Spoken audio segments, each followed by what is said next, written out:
Pertama, kita harus mendeteksi dini. Adakah kita mengalami masalah di dalam tubuh kita yang terlihat pertama? Zaman sekarang, zaman di mana banyak orang main gadget, banyak orang kurang olahraga, banyak orang begadang, maka banyak penyakit yang paling sering adalah namanya penyakit metabolik. Penyakit metabolik adalah dimulai dari gaya hidup. Itu bisa menjadi diabetes, bisa jadi kegemukan, bisa jadi jantung, bisa jadi tekanan darah tinggi, dan juga bisa menjadi MAH yang kronis. Slide berikutnya. Ini adalah contoh di mana kita semakin gemuk, maka seluruh badan karena gaya hidup yang salah akan mengalami gangguan. Baik dari kepala bisa stroke katarak sampai jantung, gangguan paru, gangguan hati, perlemahan hati, gangguan pencernaan, gangguan pankreas, bisa kanker, bisa gangguan pembuluh darah, bisa gangguan lutut, dan dari ujung kepala sampai ujung kaki. Yang kita butuhkan adalah deteksi dini. Adakah kita ada kelainan, mulai ada gangguan, mulai ada sesuatu yang tidak selaras dengan tubuh yang ideal sehat.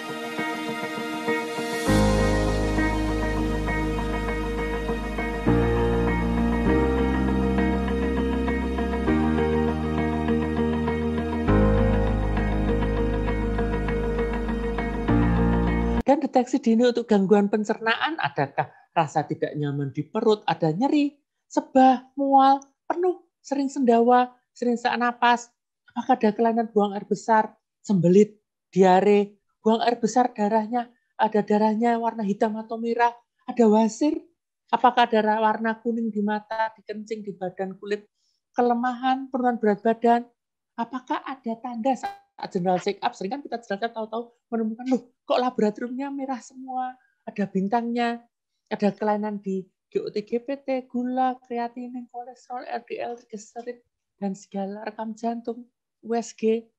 Jadi kita lihat. Dan itu adalah gunanya deteksi dini. Banyak orang takut untuk deteksi dini karena takut untuk sakit. Yang kita tawarkan adalah deteksi dini untuk memastikan kita sehat. Jadi kita selalu positive thinking. Kita selalu, oh ini mengejar apakah kita sehat. Begitu kita sehat, kita akan bahagia. Oh, kita sehat. Begitu kita menemukan ada keluhan, oh ada gangguan di laboratorium, maka kita bisa mengucapkan, oh puji Tuhan, kok ini belum terlambat. Sehingga segera ada tindakan. Dengan ada deteksi ini, kita bisa tindakan segera, sehingga kita bisa mengalami pemulihan dan tidak perlu cemas dan bisa mengalami kebugaran kesehatan yang lebih baik daripada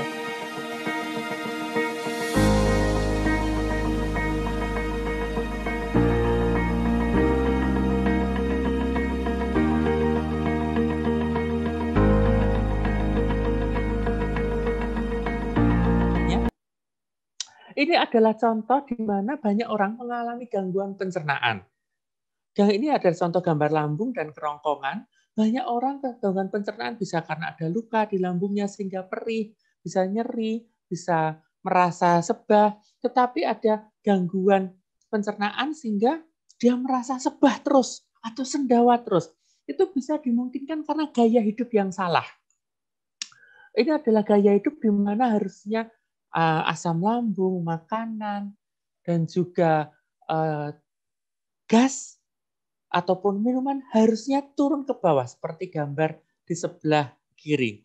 Tetapi ada kondisi di mana karena kita sekarang banyak duduk, banyak kan yang 8 jam, ada yang kurang olahraga, ada yang tambah gemuk sehingga celananya terlalu ketat, itu menyebabkan gerakan lambung, gerakan ususnya kurang maksimal, kurang optimal, sehingga harusnya segala gas, segala makanan segera turun, dia malah terhimpit di dalam lambung sehingga lambungnya merasa begah, merasa besar, merasa kembung sebah, bahkan bisa saja asam lambungnya naik seperti gambar di kanan, asam lambungnya naik ke kerongkongan sehingga di dada itu akan merasa nyeri dada, merasa panas, merasa sendawa berlebihan, merasa masam di mulut, bahkan bisa pilek, bahkan bisa batuk, bahkan bisa muntah, ataupun bahkan bisa merasa sesak napas. Sehingga orang takut, wah ini jangan-jangan jantung, jangan-jangan COVID. Padahal itu sebenarnya adalah asam lambung yang naik sampai ke kerongkongan. Dan itu disebut dengan istilah GERD atau gastroesophageal reflux disease, yaitu kondisi di mana asam lambungnya yang harusnya turun naik.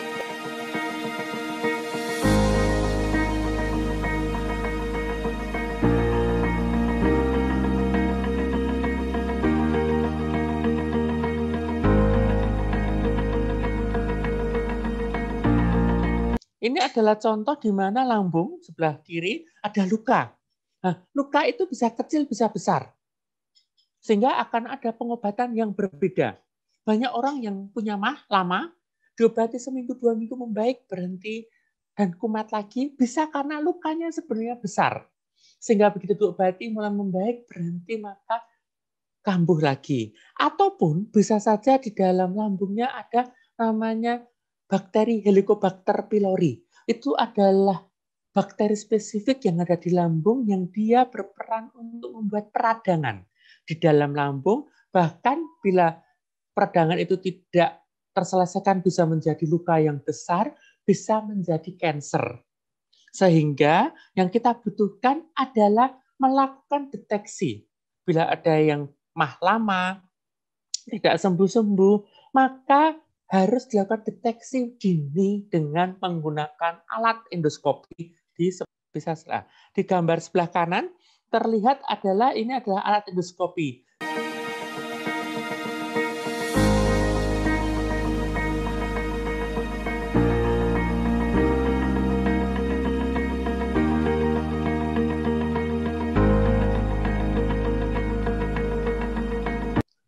Ini adalah gambaran di mana pasti ada faktor yang merusak, tetapi ada gambaran pasti ada faktor yang memulihkan. Untuk kondisi MAH, bisa saja faktornya itu tidak satu. Kan ada yang kok dia makan sambal kok nyaman ya, kok aku makan sambal sudah sakit ya. Satu faktor, apakah itu rasa pedas, itu belum tentu mengganggu.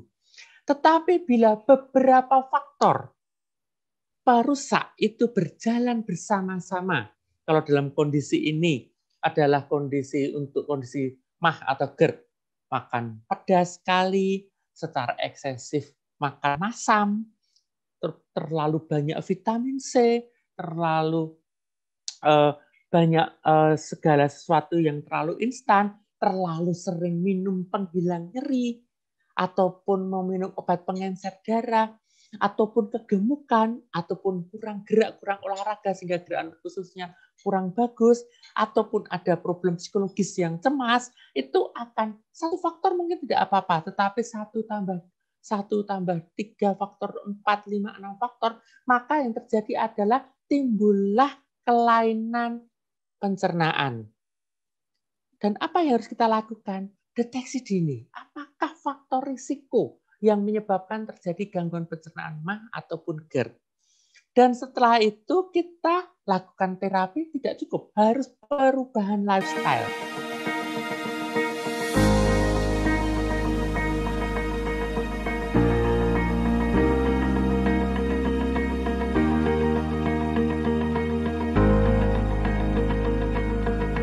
Yang pertama adalah olahraga.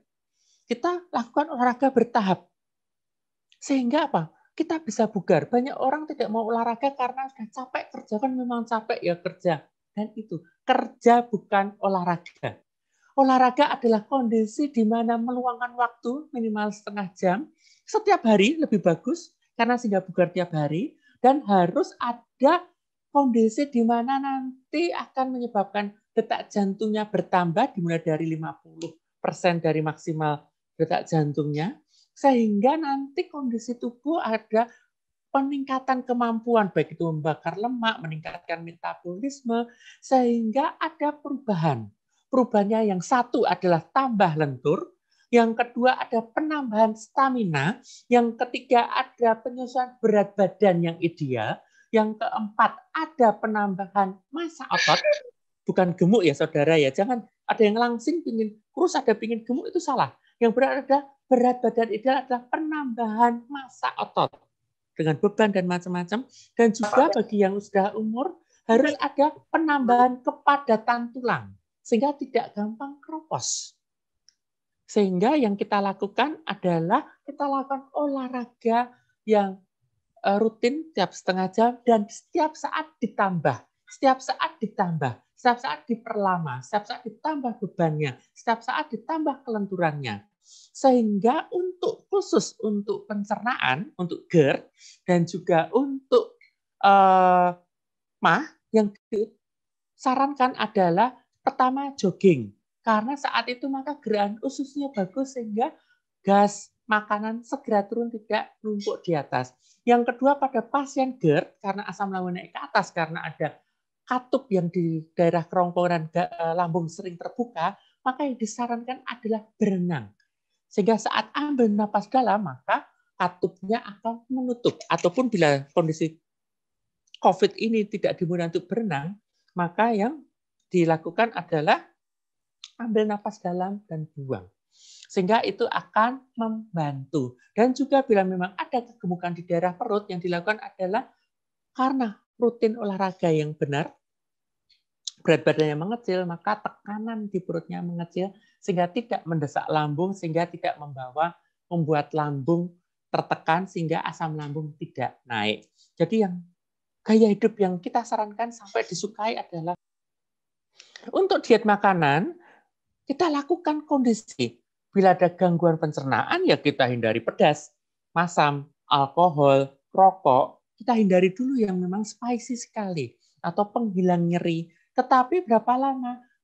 Kalau yang rokok jelas seumur hidup aja ya, alkohol sebaiknya seumur hidup aja karena tidak ada gunanya.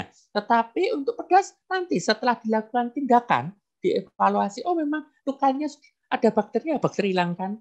Lukanya besar ya disembuhkan selama 2 bulan, 3 bulan. Setelah itu dimungkinkan lagi untuk makan pedas ataupun masam sesuai kondisi masing-masing. Jadi pantangan makan itu tidak secara general, Bapak Ibu semua, tetapi secara spesifik karena 3 jam. Karena bila tiap 3 jam tidak ada makanan, maka digantikan oleh asam lambung. Sehingga kalau ada luka akan menjadi lecetnya terbuka. Sehingga yang kita lakukan, umpamanya kita jam 6-7 makan, secukupnya dikunyah 33 kali. Karena sudah langsung makan cepat, maka itu segera numpuk di perut, perutnya sebah, mengenai lukanya sangat sakit. Tapi kalau kita menikmati makan dengan mengunyah 33 kali, walaupun 10 habis, itu akan membantu pencernaan pelan-pelan. Tidak perlu bubur, Bapak Ibu semua. Kalau bubur pun tetap harus dikunyah 33 kali. Itu menyebabkan nyaman di perut dan makanan yang biasanya kita makan mungkin berlebih, setengah piring aja sudah cukup, sudah merasa kenyang. Jam 6-7 makan, jam 9 ngemil, 12-1 makan, 4-5 ngemil, jam 6-7 makan, sebelum tidur ngemil. Itu akan membantu untuk perutnya nyaman. Dan juga dengan cara makan seperti itu menyebabkan kolesterol, gula tidak gampang naik karena tidak akan berlebihan. Sehingga yang kita gunakan adalah hal seperti itu. Hati-hati dengan diet yang beredar karena belum tentu cocok untuk Bapak Ibu semua. Mungkin banyak pasien karena diet maka malah kesakitan perutnya, niatnya langsing malah akhirnya masuk rumah sakit. Jadi hati-hati, sehingga harus dikonsultasikan sesuai kondisi yang ada, sehingga deteksi dini banyak yang ternyata luka besar, maksa diet, wah langsung perdarahan lambung. Sehingga harus benar-benar konsultan ke konsultan gastroenterolog. Berikutnya apa? Istirahat dan rekreasi. Banyak yang dalam kondisi ini, yang kekebalannya turun, jadi gampang gemuk, dan kondisi yang saya terangkan terutama fokusnya ke MAH, karena kurang tidur dan kurang istirahat. Dan itu menghinggapi tidak hanya orang tua, orang muda. Banyak sekali yang MAH-nya keluar karena anak muda dia main game sampai jam 3 malam. Itu sering sekali. Dalam posisi duduk sambil minum kopi, main game, telat makan, kurang tidur, itu rusak sama sekali. Dan juga yang ada yang banyak pasien mengalami MAH karena ketakutan COVID sehingga dia selalu di dalam rumah dan mengalami depresi karena jenuh di dalam rumah. Sehingga apa yang kita lakukan? Istirahat yang cukup dan berrekreasi. luangkan waktu untuk istirahat lebih dari luangkan waktu untuk bermain sosial media. Dan bisa dengan power nap itu dilakukan di Jepang untuk meningkatkan produktivitas. Sarannya adalah banyak kan yang kerja sampai 12 jam, 8 jam memang harus butuh, maka coba aja jam 1 siang, jam 4 tiduran 15 menit ataupun duduk, nggak main game, matikan lampu, matikan komputer, hanya 15 menit istirahat, baik tertidur ataupun tidak, itu akan mengembalikan. Berikutnya, hindari kecanduan berlebihan. Jadi sudah diterangkan, rokok itu dia menyebabkan memutus namanya prostaglandin E. Prostaglandin itu adalah zat yang diciptakan tubuh untuk menyembuhkan lambung. Bila lambung ada luka, maka prostaglandin keluar untuk menyembuhkan, untuk healing. Tetapi rokok merusak prostaglandin itu. Sehingga rokok selain menyebabkan kanker, jantung, stroke, gangguan nafas, tetapi juga mengganggu pencernaan. Alkohol jelas, karena gampang aja luka diberi alkohol rasanya seperti apa. Bapak Ibu sakit sekali, jadi alkohol kita hentikan. Di Indonesia, angka muntah darah karena luka di lambung itu sangat tinggi. Itu terjadi karena penggunaan eksesif berlebihan dari obat penghilang nyeri. Karena obat penghilang nyeri kan banyak beredar bebas, baik yang bentuk herbal ataupun baik yang bentuk obat ataupun setelan di apotek. Hati-hati. Sehingga bila ada sesuatu kita pastikan pusing, kalau bukan pusing jangan terburu minum obat penghilang nyeri. Jangan-jangan karena tensi, jangan-jangan karena kolesterol, jangan-jangan karena matanya butuh kacamata, jangan-jangan karena ototnya tegang karena posisi yang salah dalam main gadget ataupun bermain laptop, jangan-jangan karena gigi yang mau tumbuh, jangan-jangan karena sinusitis, jangan-jangan ada kelainan di otaknya.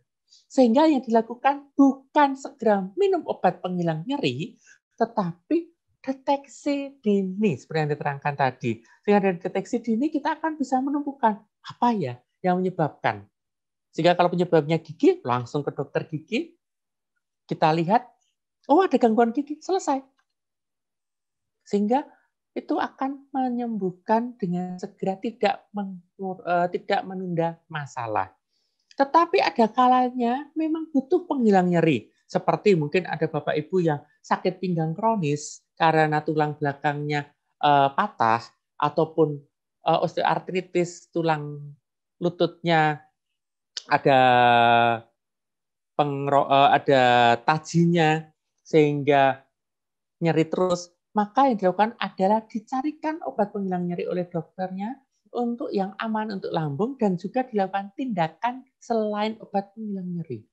Sehingga itu harus satu kesatuan yang integral. Tiap orang akan berbeda. Sehingga yang kita ajarkan saat ini adalah hati-hati jangan dengan mudah minum obat penghilang nyeri. Yang berikutnya banyak sekarang vitamin suplemen energi berlebihan. Banyak yang tahu-tahu minum obat suplemen energi, dan yang khas sekali, banyak sekali pasien yang datang dan keluar nyeri lambung berat karena eksesif penggunaan vitamin C dan juga minum jahe empon-empon berlebihan karena ketakutan. Sehingga hati-hati, jangan terlalu berlebih untuk minum vitamin yang disebutkan tadi. Karena bisa malah mengganggu. Dipastikan aja apakah itu bisa dari buah atau yang lain. Vitamin belum tentu bagus. Bisa membantu, ya. Tetapi hati-hati dengan efek.